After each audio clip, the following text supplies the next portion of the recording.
कधीच नाही चुकणार तुमचे फेवरेट टीव्ही शोज झी5 सोबत, तेही एकदम फ्री। बघा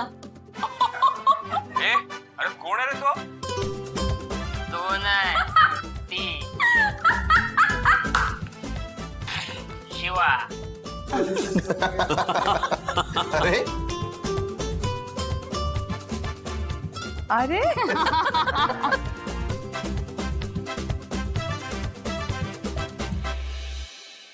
जे जे त्यांच्या मैत्रीमध्ये झालं होतं ना ते सगळं डंबोने केलं आणि खूप मनापासून केलं। या मुलांची पण कमाल आहे ना, शिवा आणि आशूला किती जीव लावतात। अरे हा मांजा आहे ना, काय वेड्यासारखा दिसतोय हा। आशू ना त्याला बघून वेडा झाला असेल।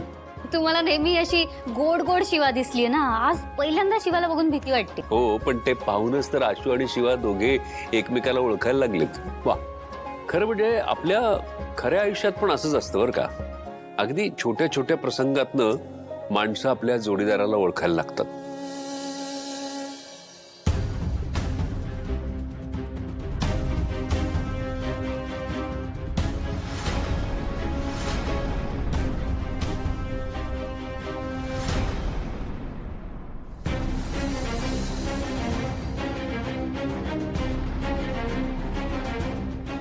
काय झालं? अगं काय झालं संपदा, प्ले कर ना व्हिडिओ, आम्हाला पण बघायचा आहे।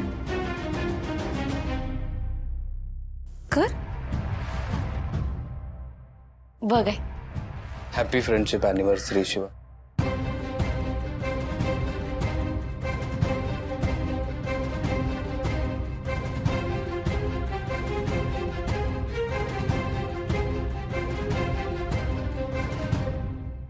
संपदा अगं काय सारखं सारखं पॉज करतेस, बघू दे ना, आईला पण बघू दे।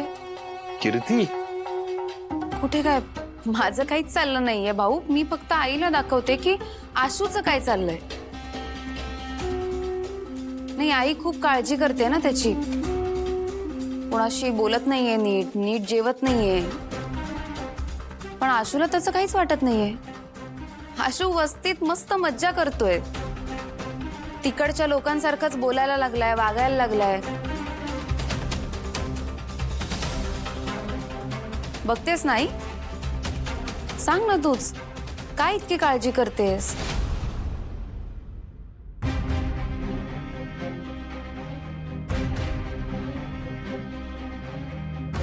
कीर्ती, हे करायची काही गरज नव्हती।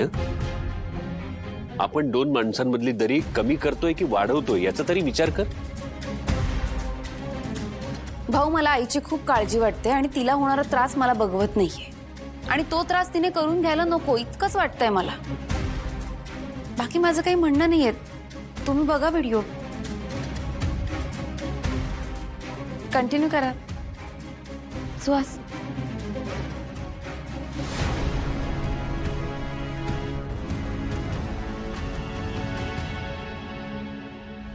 आशू हाँ चहा घे। हाँ क्या बात आहे। अगं मी केला असता ना, पण अरे पण आता तुला एवढं सगळं आवरायचं तर कसं, म्हणजे तू पी गपचूप चहा, मी आहे। बरं ठीक आहे। आण। अरे हळू आशू, हळू हळू। तू के शिवा, ऐक ऐक, मी कर मारून पितो। असं काय जरा आशू, चहा गरम असेल तर लगेच चटका बसतो ना। नात्याचं पण असंच असतं, डोक्यात राग असला ना की खूप भांडणं होतात। आशू ऐक ना, एकदा सीताईशी फोनवर बोल ना। किंवा अगं मी तिच्याशी फोनवर बोललो ना तर मला राहणार नाही।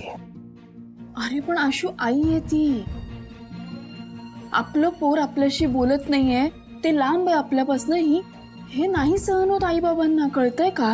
तिचा राग आहे तुझ्यावर। असू दे, माझ्यासाठी एकदा प्लीज।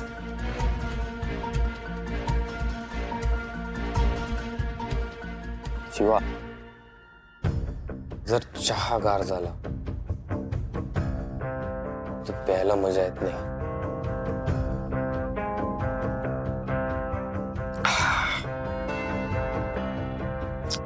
आशू आशू ऐक ना.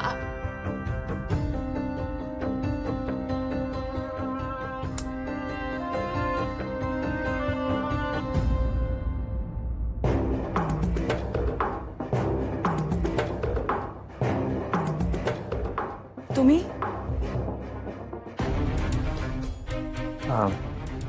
गाडीचा काहीतरी प्रॉब्लेम झाला होता, तुम्ही एकदा बघता का प्लीज? एक मिनिट, मी आले.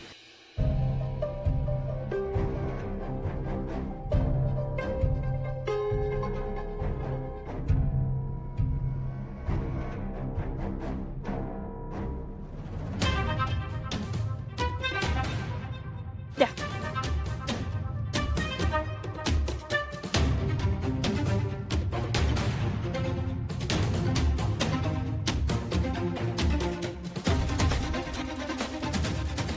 इंजिनचा प्रॉब्लेम आहे.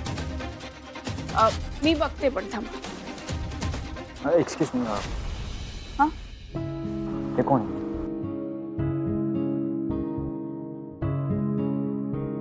नवरा आहे माझा, मिस्टर. हो. एक प्रश्न होता, जरा पर्सनल होता, इफ यू डोंट माइंड विचारू? हा विचारा. हे आपल्या आईशी बोलत नाही का? म्हणजे ऍक्च्युली मी आलो तेव्हा तुमचं बोलणं सुरू होतं आणि त्यावरून मला असं वाटलं की ते कदाचित. ओके, इफ पॉसिबल मला जमलं तर त्यांना सांगा ना त्यांच्या आईशी बोलायला. कारण की जेव्हा आपलं मूल आपल्याशी बोलत नाही ना, तेव्हा आईबाबांना खूप त्रास होतो. आणि कधी कधी चूक कोणाची ते कळत नाही. कधी कधी परिस्थिती चुकीची असते. तुम्ही हे सगळं मला का सांगते?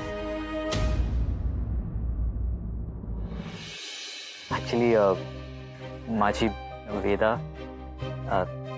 ती माझ्याशी बोलत नाही. वेदा कोण? माझी मुलगी लहान आहे अजून. अहो लहान आहे ना, मग रुसली असेल तुमच्यावर. माझी अंबिका तिची आई गेल्यापासून रुसली येते. तिला असं वाटते की अंबिका माझ्यामुळे गेली.